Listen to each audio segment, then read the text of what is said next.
Sherif, welcome to Egypt. Thanks. It's very good to see you after a very, very long time, especially after the 2 years of COVID crisis. So Absolutely. thank you for being with us today in our EOG talks, our EOG executive talks. And we're here mainly taking the chance, you visiting the Egypt Petroleum Show, and ask you a couple of questions with regards to your ESG strategy as NESR. So if you allow me, I would like to start by, can you please tell us why is ESG becoming a very important component in the oil and gas sector in general? And we can see that it is a very vital component in NESR's also strategy. Absolutely. Thanks, Mohammed. Thanks for having me, and it's a real pleasure to be here. And obviously, ESG is a fundamental, I would say, building blocks in the company since its start.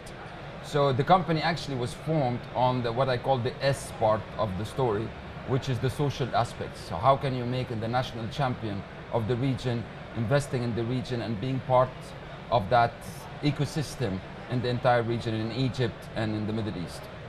The part that is extremely important that became crucial in the industry is the E part. I think the G is very well done in the majority, the governance of the companies. Obviously, us being public listed, we already comply with all the governance aspects and the diversity, etc. But I think what is important on the E part, which is the climate change, and that is what is taking the big talks in the industry today. True. And our big part of it that you define it into two separate topics. One part is the internal part, which is your ESG compliant and the ESG reporting, and how you can get to be like on the index like an MSCI or Sustainalytics, etc.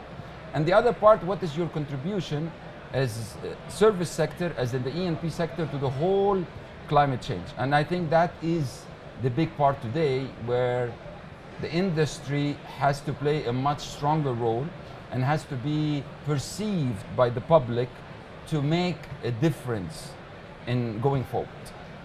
Well, there's always something to say that since we're part of the problem, we should always be part of the solution. Exactly.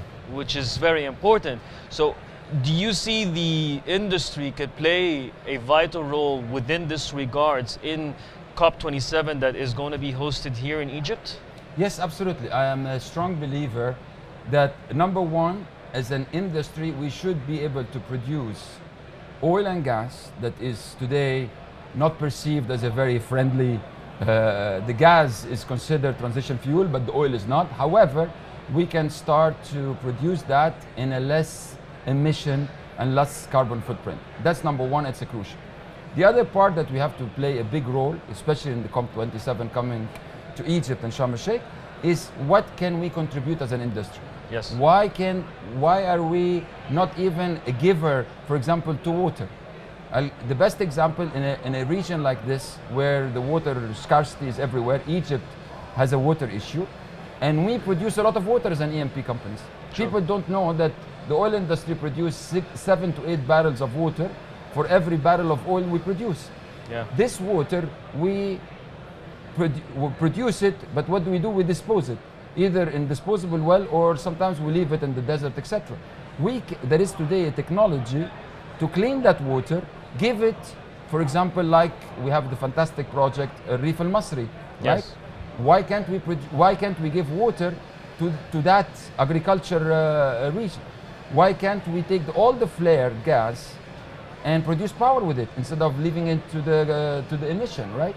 So there is a lot of these kind of unique projects, and I think we are talking today to the government and to some of the E&P companies, where we believe we can implement some of these projects on the ground today in the Western Desert and in a lot of places. We can even implement a lot of projects in not dumping the water or disposing the water and back into the sea unless it is at a certain grade. And all the technology today exists, and it takes a will to make this happen. It's a very interesting idea, though, but the point of why are we disposing all this water that we produce when actually, yes, our people, our social environment can also deal with it and work with it. So that's an excellent, I think, can this be implemented in 9 months before COP27? Can this be a real story Egypt can represent in COP27 as an industry? I think yes. I think the answer is yes. It will take obviously a lot of agreement with the players and the government, but I think it is, and I think Egypt could be the leader in the world to show a project like this that nobody else did. And yes, we can.